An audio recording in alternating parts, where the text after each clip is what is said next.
So, welcome to our pre-holiday week in the Global Heart Resonance Zoom Loving Room here in the Connection Field. And we come together every single week to drop into this beautiful oasis of love, this sensate embodied experience of wholeness and becoming, I want to say this morning, becoming practitioners in a certain way, or specialists in really learning how to track, to open, and to receive the information that's coming in from the field itself. So we are here as a collective focused on what's new and emergent in the field. And so though we come as individuals, we embrace and embody this whole experience of love itself as it's birthing itself in this new moment. So with that, we always start with heart resonance, affording us the opportunity to come into greater communion with each other and the planet and Gaia. And so the invitation is just to take a moment and be willing to release any mass conscious belief that we're holding. You don't even have to know what it is, but simply be willing to just let go into this fervent river of love, really giving it to the field, allowing all those structures and constrictions to just simply go for this time that we're together, which allows us to take a deeper breath, really feeling this tidal waves. I'm by the ocean, so really feeling this tidal wave experience of that incoming breath, filling and expanding this beautiful temple of love and light that we are. And then with that exhale, that natural contraction, that energy of moving into the basin, into the delta of our fullness, of our awareness, of our Christ consciousness. I'm just playing with that for a minute, feeling that body just expanding and naturally contracting and opening, and that rippling out from this core of our being, bringing our attention to the heart, this vital force of energy, this generator, and feeling that rippling, that impulse moving out through us and as us, allowing us to be that much more porous, that much more available to receive the blessings, the reciprocity, the connection that we're looking for. And feeling deeper into this oceanic presencing of creation itself as us, within us,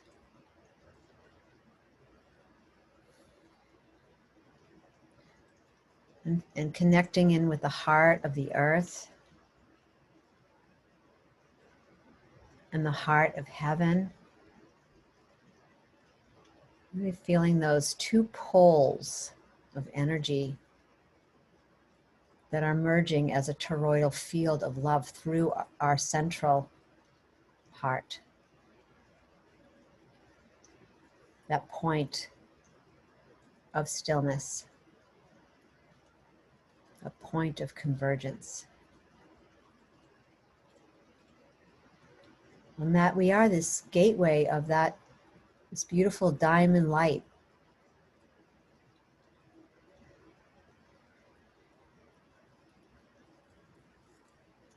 And very gently just bringing ourselves back to center through this beautiful tapestry of love.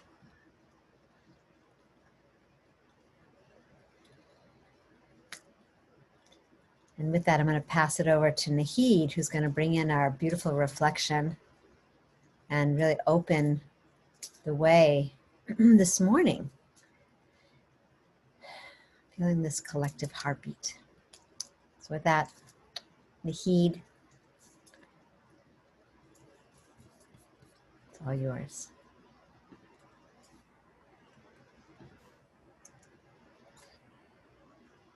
Thank you, my darling. Shelley, darling.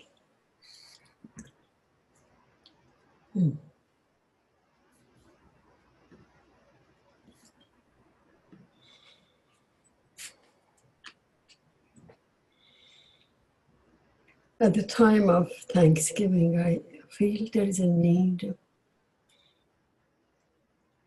for emptiness.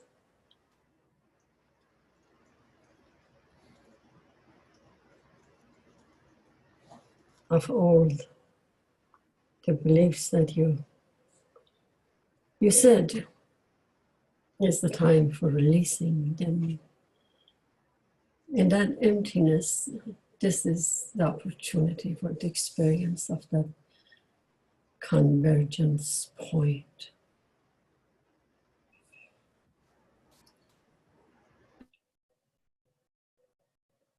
That at the center of our being is a point of nothingness. It is untouched by seeing and by illusion. It's a point of truth. A point or a spark within which belongs entirely to God. We call it universal intelligence. The impulse for life is never at our disposal. Rather, is what God uses to dispose of our lives. It is inaccessible to the fantasies of our own mind or the brutalities of our own will. This little point of nothingness and of absolute poverty is the pure glory of life in us. It is, so to speak, God's name, love's name, life's name, written in us. It is written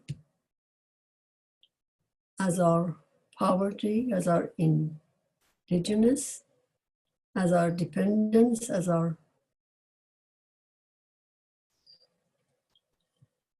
sonship. I'm not sure what is sonship for me. It is like a pure diamond blazing within the invisible light of heaven. It is in everybody. If you could see it, we would see these billions of points of lights coming together in the face and blaze of a sun that would make all the darkness and cruelty of life vanish completely.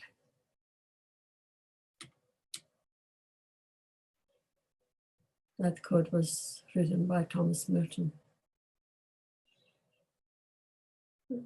I feel this is our part in it now. Knowing that mind cannot develop a strategy, and a strategy for this thing is only given when we enter our inner heart. The heart within the heart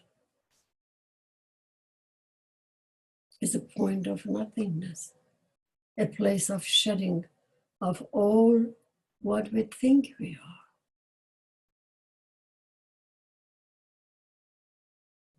The gate of heaven is everywhere. It's right here.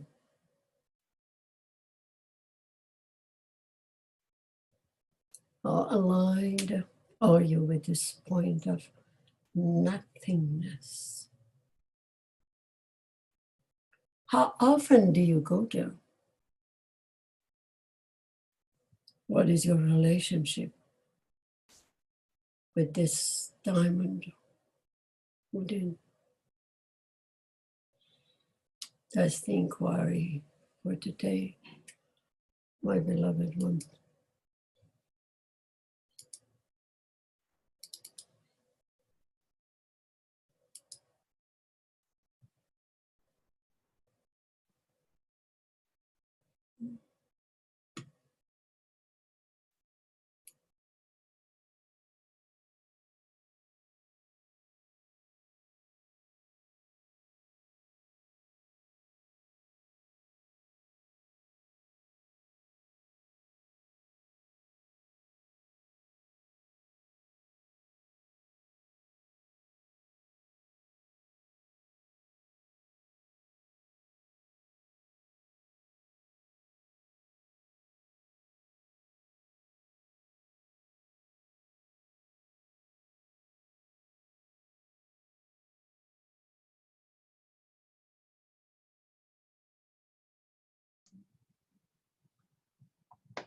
Good morning, my family.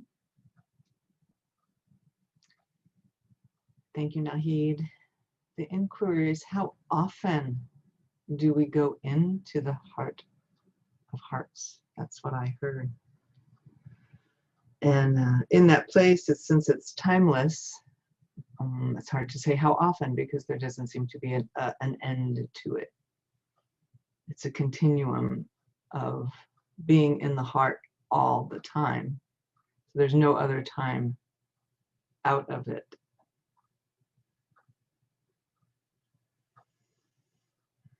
How often do we go into the deepest heart of our heart and let that guide us?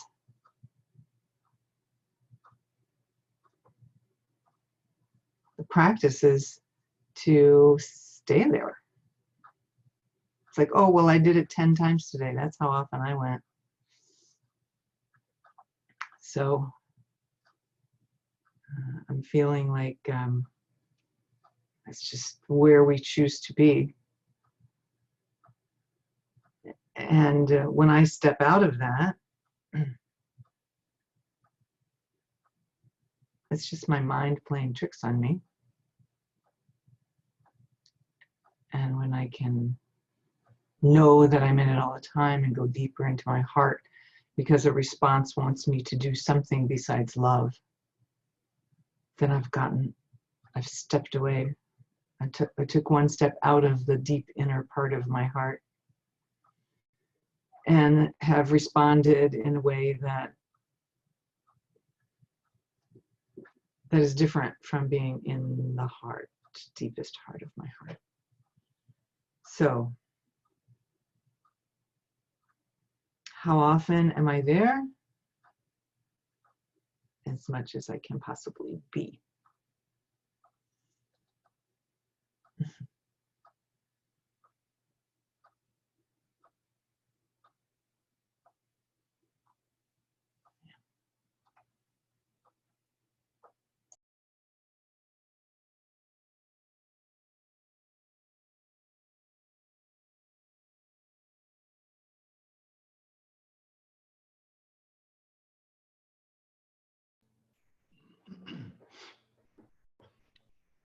Morning, everyone.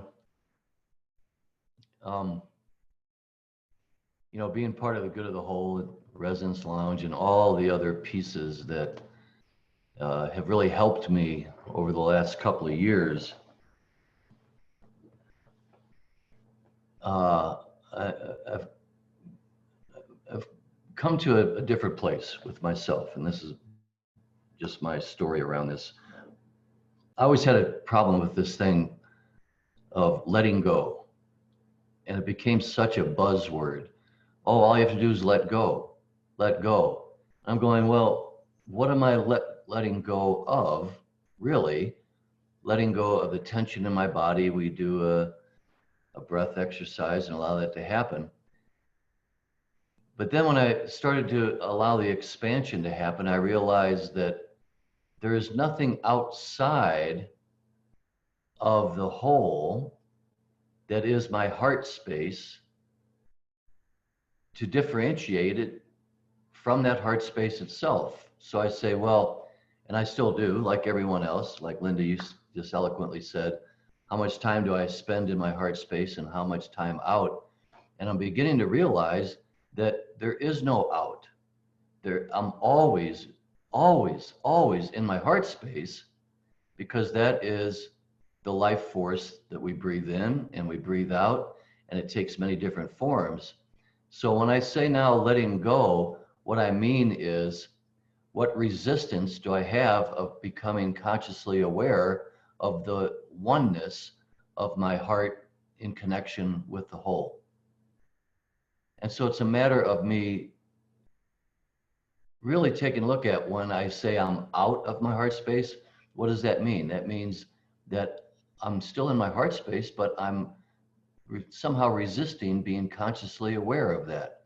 For whatever old pattern, system, or whatever informs me of a past place of either feeling safe or whatever it might be. So now I'm changing this thing of letting go to tuning in. And the tuning in is feeling whatever I need to feel around my resistance to being consciously aware of my heart space. And these meetings that we have together, when that resonant field is more apparent, is a reinforcement of being consciously aware of my heart space. And it's happening on its own now. I can feel it. I have less resistance and I have less judgment. Not that I'm always there, like Linda just said. Sometimes I'm not there, but it's not, when I say I'm not there, it's just I'm not conscious that I'm aware and there, because we're always there. There's no place else to go, you know? When I say I want to get rid of blah, blah, blah, blah, where am I going to get rid of it to? There is no outside of the whole. So I'm just replacing or putting someplace else into my whole space that I can compartmentalize. So with that, I take a deep breath and realize that for me, it takes courage to become consciously aware that I'm already there and there's no place else but here. And sometimes I guess I'm just not always that courageous, but being part of this group allows that courage to deepen and unfold. So with gratitude, I'm complete.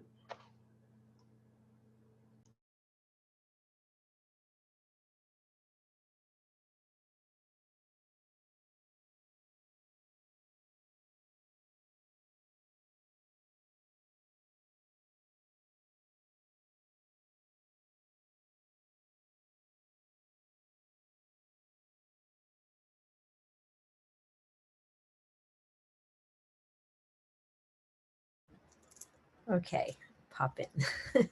I'm having an ET moment. And the ET moment started off first by, in listening, I was having this image of riding a bicycle.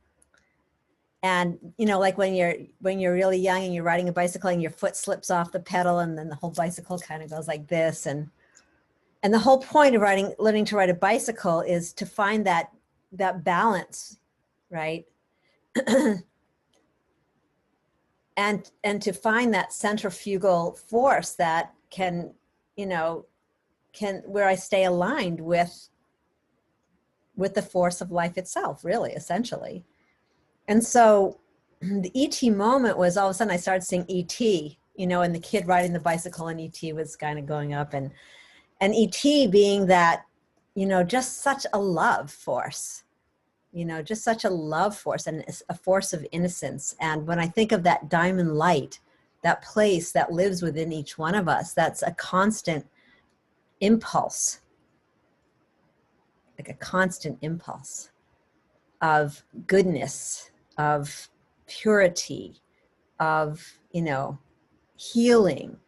It's like, what am I, tracking what was being said, what am I in tuning to? That I'm in tuning to that place that knows itself, that is me. And I just feel like this level of resonance, because it is resonance, it is understanding and feeling and getting that embodied experience and convergence of that one being, that one light that I am, and trusting it. Like, this is what I feel like I'm kind of going through. It's like, do I trust my voice to be an expression of that diamond light? And how do I know, how do I know when I'm communicating with someone that is, is the spoken word that's going to affect and influence and bring to greater light that person's awareness of what was just being said, of their light. And so I'm thinking it's just very, feeling into it, it feels very auspicious. And it feels like this opportunity today is about going deeper, and to finding more than just balance within all these dimensions of self, but to really taste. And this is what was coming to me this morning. And this word came out in my, I was reading this morning, this word paramount. I thought it was a great paramount, this paramount moment where that is an expanding frequency of who we be in every moment. Therefore, any actioning that we're doing or that we're choosing to engage with has that level of radiance and power, and is actually making change in every moment. And I get to see it. I get to be the witness of it, because I get to be a part of the response. So the reciprocity of life coming back through another person or through a circumstance. And so it feels really amazing to me that this is, I'm just really grateful. That's all. So thank you. And I pass this beautiful diamond, put it in the center.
What a lovely topic to pick up on.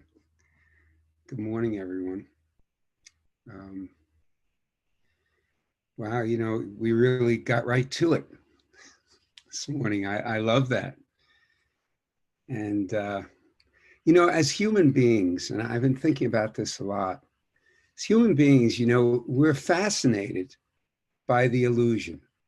We talk about what is it that takes us away from our truest essence, the reason we're alive.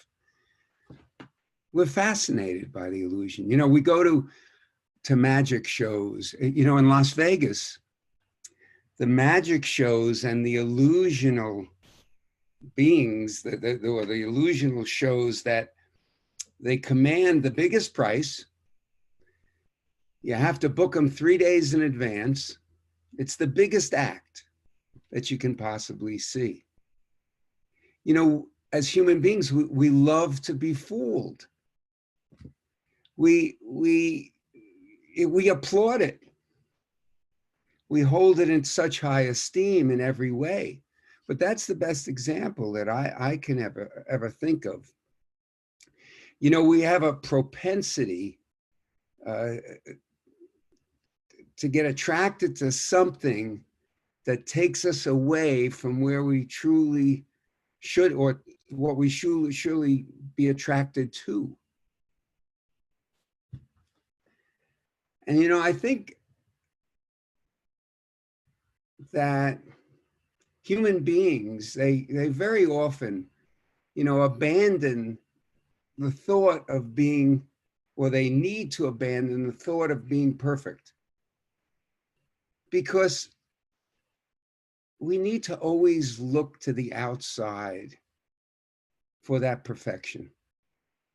When really, to look inside and look to our own hearts, that's where that true perfection is. And, you know, we can really enjoy the clarity there. That's what truly makes us happy. And to give up that need to be perfect ourselves, as opposed to really, really enjoy the perfection that already exists there.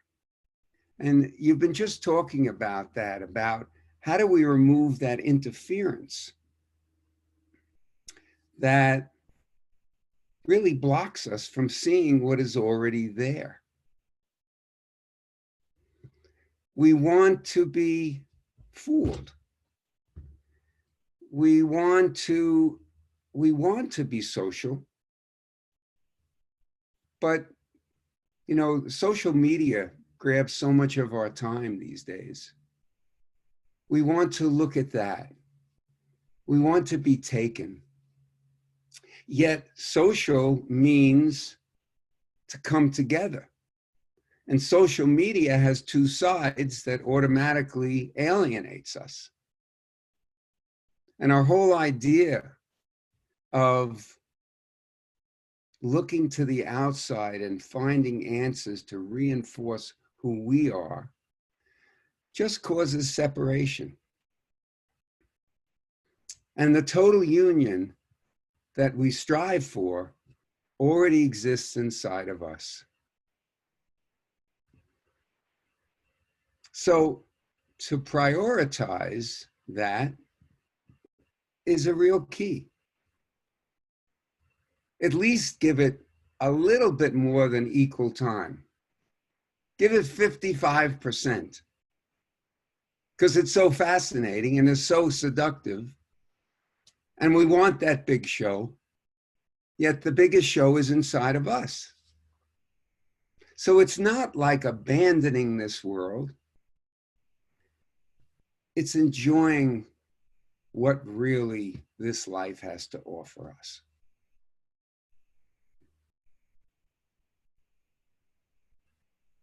You know, to really enjoy that perfection and not try and be perfect.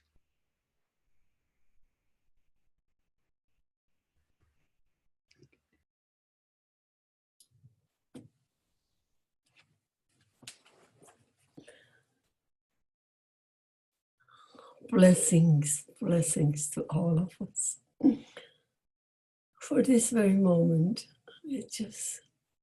I didn't feel I have anything to say, but after what was spoken?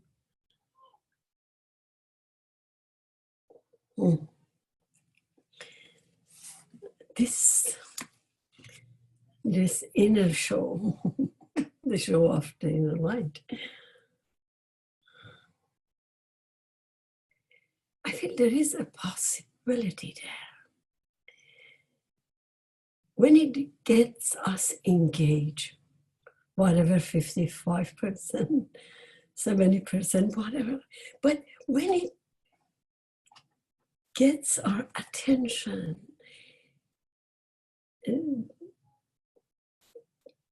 and we operate from that place, something would happen. And that is, you said, less this perfection is like, I don't know how you said it, just play is in perfection or something like that. But what I see from that place, we see the magic of even what is being played out in the world, in that illusional one, if we call it that. But you said it, John, there is no illusion. Everything is part of the whole. But there would be a different perception of viewing what is happening out there. And we don't have to fix that. And we wouldn't put our attention there. We just be in this inner magic, but then we would see from this place that how everybody has chosen as that divine impulse and that awareness that it hasn't awakened to itself, hasn't been conscious to itself, is playing its role. It's not that something is wrong with that, but yes, there are times that if I am truly connected, I can be that voice in the space of nothing is wrong there. But from the place that I'm operating and seeing it, that there's a different spice, a different act, a different energy available. There's a different state of being that nothing needs to be convinced or proven or fixed or even make better.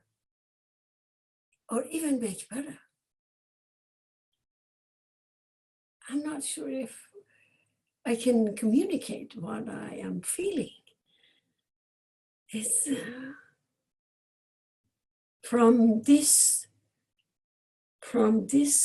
beyond words, no words can say what it is. There would be a different state that we bring out to the world. And we can be with anything, everything. And only that would make all the difference. Thank you for becoming that, I don't know, that light, that platform, that I can see this more in how I am operating in the world.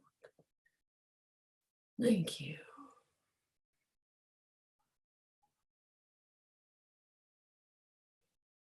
No.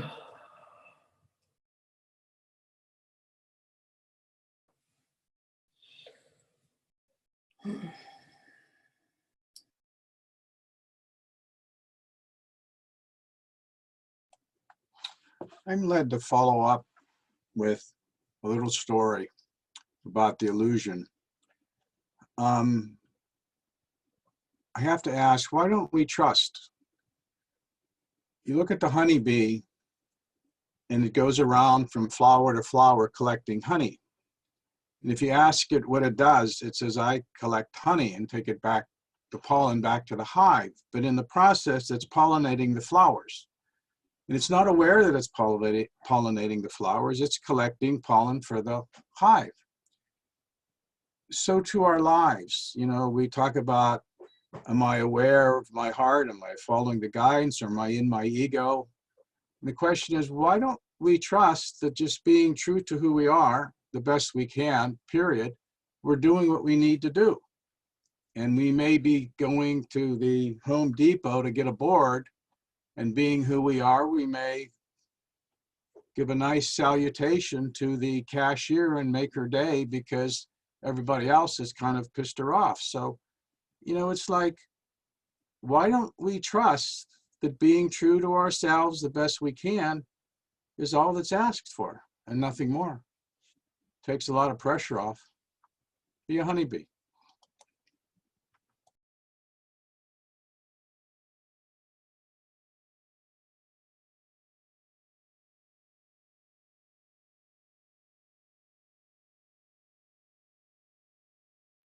And I will be honest. That's how I try and live my life.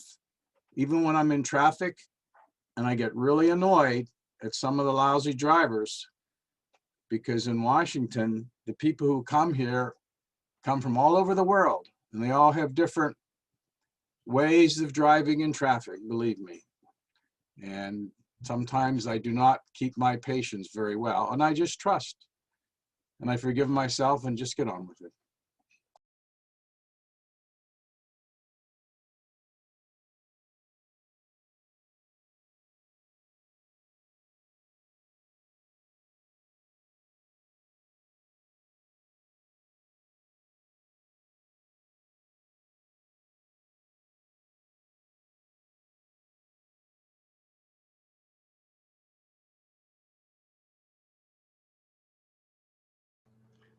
I want to pop back in real quickly about the honeybees.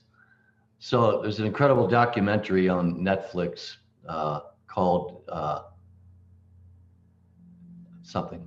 I can't remember. But anyway, it talked about the honeybees, and it said that I thought was so amazing. In the hive, the queen has the capacity to release pheromones with direct instructions to all of the worker bees on what their job should be in the moment for the good of the hive. And it's a beautiful thing when you think about the queen bee just releases pheromones with direct instruction. And what it made me think of is that this unified field is, if I use that metaphor, dropping pheromones on all of us, giving us direct instructions as to what's for the good of the whole.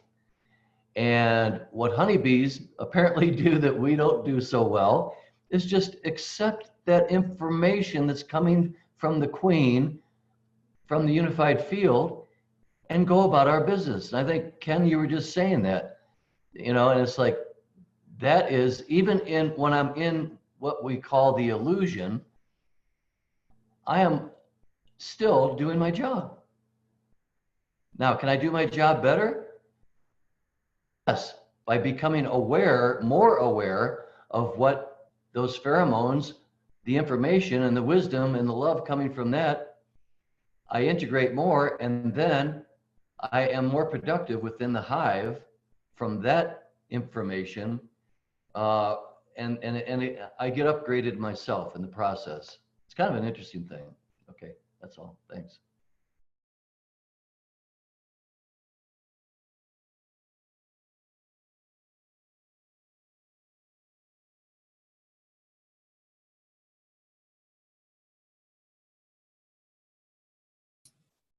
I am present to the possibility of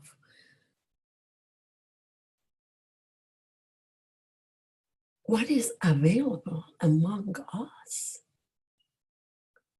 between us, if we don't use that energy, that focus,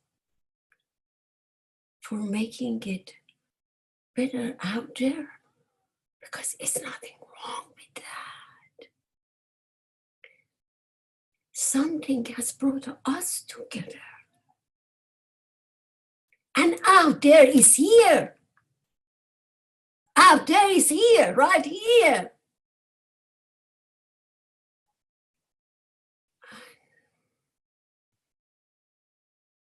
Well, I trust this.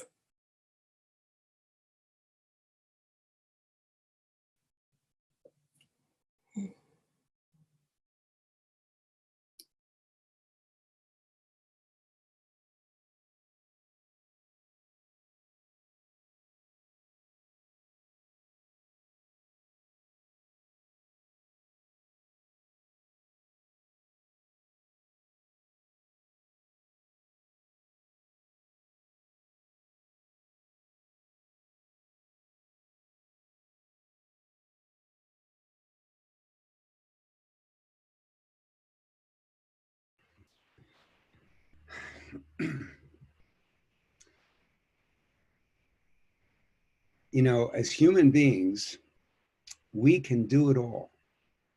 We can do it both. We don't have to be inside only and not enjoy this life. There's a design. We're one of the greatest creations. We can do it all. But you know, sometimes we mix up happiness with contentment. They seem close together, but they really are quite afar. We pursue happiness, but we never understand the nature of it. We judge our lives by how much happiness we have. But the nature of us is that we're happy one day, and the next day, it's different. It's transitory. But contentment is very, very different. Because contentment, it's all about me feeling and noticing and observing and experiencing tranquility. And that is not transitory. That is built in from the day we took our first breath. That was put there for us. We all know, I know we're all sitting here together and we understand tranquility. I understand Ken sitting in traffic. And you know, I've made that an exercise because that's an easy one to really experiment with. Can't do anything about it. Sometimes we're stopped. Nothing we can do. We can't pick that car up and have a superpower that brings it somewhere else. No, we're there. We surrender. And we have a choice. It's a really great time to do that exercise. But it's really wonderful to do that exercise in life as well. To slow down enough to feel what this existence is all about. And we can do both. We can take part in conversations. We can problem solve. We can breathe and get it all done at the same time. Can we push it though? Do we have the courage to say that in order to solve a situation that's happening, a problem that we're happening, do we have the courage to say that we can breathe at the same time, that we can be aware of our existence? It's the same, it's less energy actually. It's very efficient. We were born with an efficient ability to have contentment. And we can do it all at the same time. But we have to prioritize a little bit more on the inside than the outside. And everyone understands that.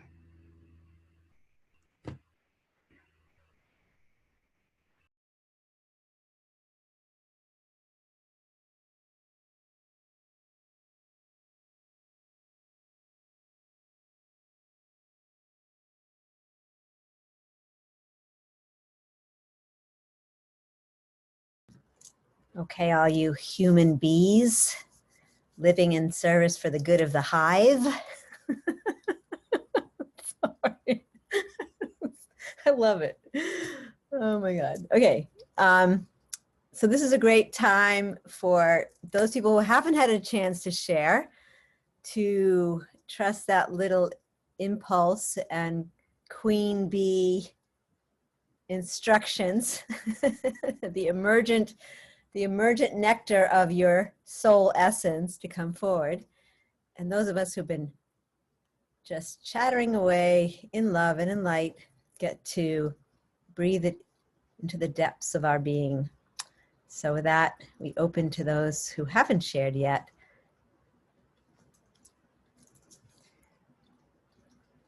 We put that little diamond light in the center.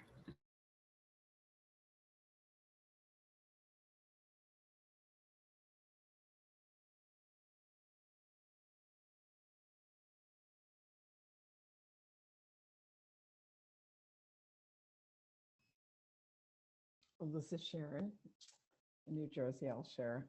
I have a house full of people today. So my daughters are here. Well, my daughter and son-in-law are here, and everybody's working from home. So I'm kind of being quiet, trying not to make too much noise tucked in a room here. But so I'm being, and I figure as I'm being, I'll just be my way through the holiday here, and stay in that one place where we be, as Julie is fond of saying, who we be, where we be, how we be. I really liked that be analogy of just going about your business and trusting that you are being who you need to be when you stay in that heart place. That's it for me.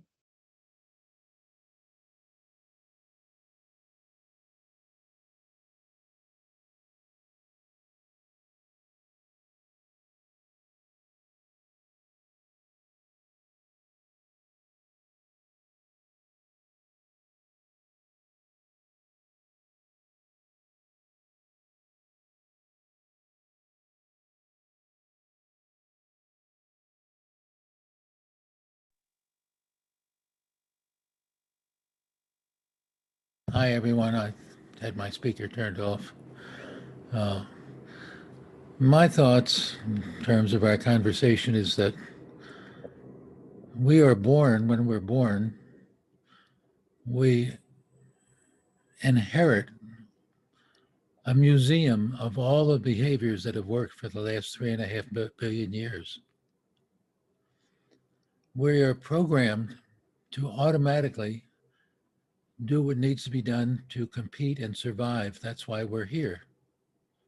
We have survived for 3.5 billion years, whereas many, many more species are extinct. So I'm just suggesting that the bee has very complex behavior. The spider makes complex webs. Seagulls have a routine where they fish and so on. You remember Jonathan Livingston Seagull? And most of you know the story. But Jonathan was not satisfied with just doing the routine, what nature had provided. Nature provided us all the skills of a high-level animal. We're human beings. But animals are not humane becomings. They're animals, which is, a human being is basically a high-level animal. But we have the ability to become humane becomings. That is, to rise to a higher level of moral, spiritual reality. Now, when I sit back and I look at the world, and I mean, we have to, I agree with the comment, we need to give more attention to the inside, but we got to realize there's something going on the outside too. You know, over the weekend, I listened to a marathon meeting with Marianne Williamson to raise money for her to pay back her debt. She had amazing women throughout talking about some of the needs and so on. And one of the things they commented were there 10,000 children starving every day. You know, look at the outside world. We have pollution. We have global warming. We have 14,000 bombs that have been made that are prepared. One person can push a button and it will end civilization for us, a mechanical error. So we're doing a lot of things that are, you know, all these bees and so on. Yes, they're high-level animals, and we are high-level animals. They're very complex, but I think we need to begin to ask ourselves a little bit more, what are we really doing in terms of wisdom? What is it, what we're doing here today, is it what's going to help us figure out what to do next.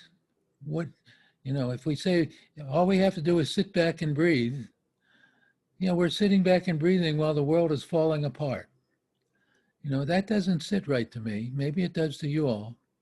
But I look outside the window as well. I read the news occasionally. I don't like to read the news a lot because most of it is all negative, and I don't think that's particularly good for us. But the world is, the world is not in very good shape.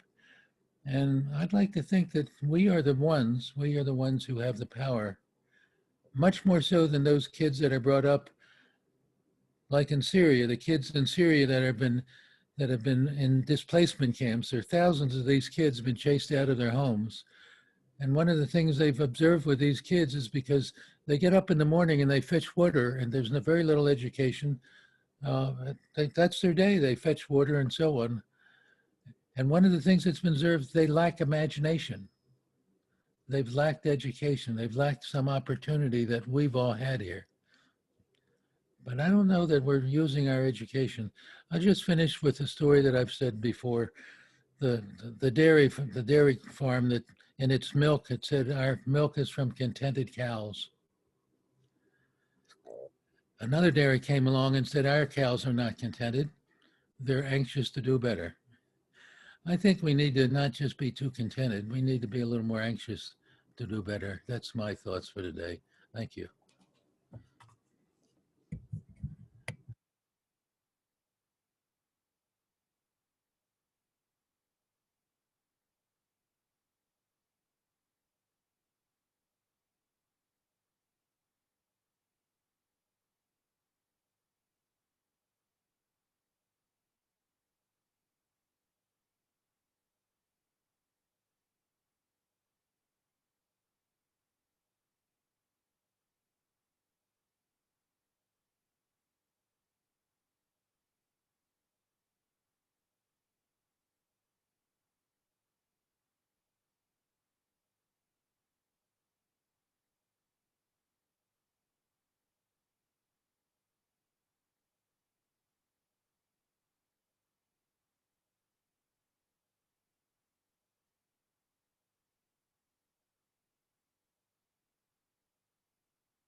Morning. Good morning. I'm Barbara, and I'm just so happy to be here. I was thinking about saying something and then decided not to, but I just listening to you. I'm sorry, I don't know your name, Donald. I was thinking about the numbers of years of wanting to make a difference in the world for me, and the things that I've done, the things that I've kept in mind to do, and what I'm doing now, and realizing that something like this allows me to move forward with other things without being so devastated that I can't even take a step.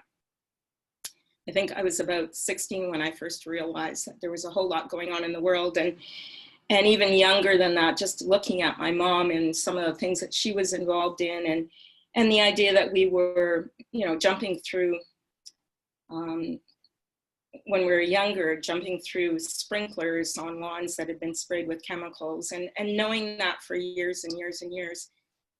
So doing things over the years, and I don't even know where I'm going with this, but making a difference in the world. And I would think that most of the people here have made huge differences on so many levels and continue to. I know I lived in Windsor, Ontario, and Marianne Williamson was at the church across in Detroit, and I went and saw her a number of times and always so impressed with her. Right now in my life, because of my own health, etc., I have really had to go more in than out.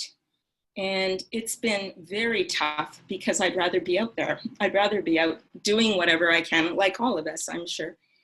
But for me now, it's kind of the recognition of my heart, the recognition that hearing that I hear often there's a stillness within. Essentially find that stillness. That's the wisdom, that's the depth. That's where you are bringing support and changes to the world, to humanity now, because that's what you can do.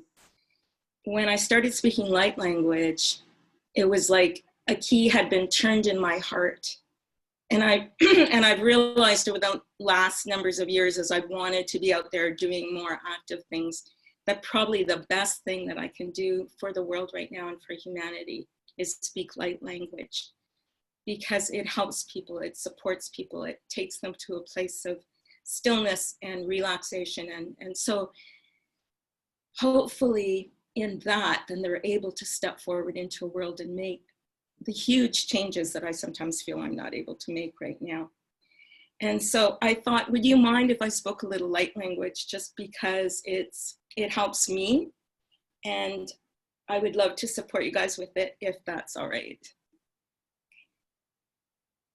It's very personal. Obviously, this is a very personal issue. So, O shondis karamo sionde sadai hianan di dionde keta ni mekiandes kire shondis kamo siane sobiondas kiriante sayadan he monti atine mokiandas kiriate kiunda kia shondos karamo shondis kandas kiriante hite sho enabu santi saimos siate kishkarantes kada Hyonte kia, montes odiantes, codiantes, canamasiantes kiote, hyonte casiantes adia. Emo ahete, emo satkians caratitio, in casa siondas gati. Shomon kiasa miande adakinde, semois adiante kiataea. Shom inde, osconjakinde. Semo dine osodianta kia. Mendoki skarata tisho shondaskata. Yune hai. Yune hai. Yune hai. Shte. I think the bees like that. Blessings to you all. We are all so connected. We are all so important in this matrix of love. We are all doing the best we can. Be assured you are doing the best you can. We are all doing the best we can. And in that, we are making a difference. Be well, be light, be love, for that is who you are. Bless you. Let's take a breath for that. Thank you. Be love, be light.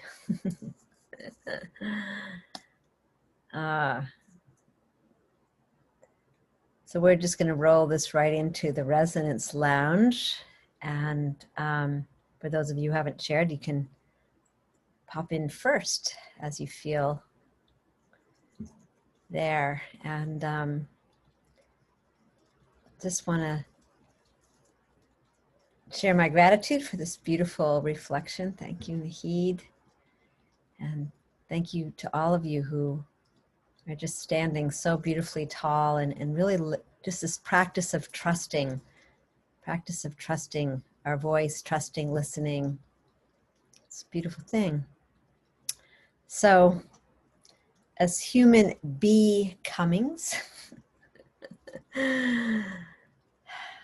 just with gentleness and ease, we'll move into the Resonance Lounge. And for those who might be watching this recording, you can always come be with us here on Monday mornings at 11 a.m. in the connection field. Just go to Good of the Whole and do your little exploration and sign in, and you'll have the link. And with that, just so much gratitude. It's such an exquisite place to take and feel this connection, you know, this beehive where we just be. And I'm going to just take that into my whole lifetime, I think. in service to the hive. It makes so much sense, doesn't it? It's like we're just little bubbles of golden nectar, you know, and actually I'll just drop this in before I go. So I've held space for a dowsing consortium for years, and it was really clear after the first year that we were bees bringing our nectar back to the hive. That's our wisdom. That's our explorations in this life. That's our love. And then going back out and collecting more and sharing it with the whole hive. So with that, love you all. Thank you for being here.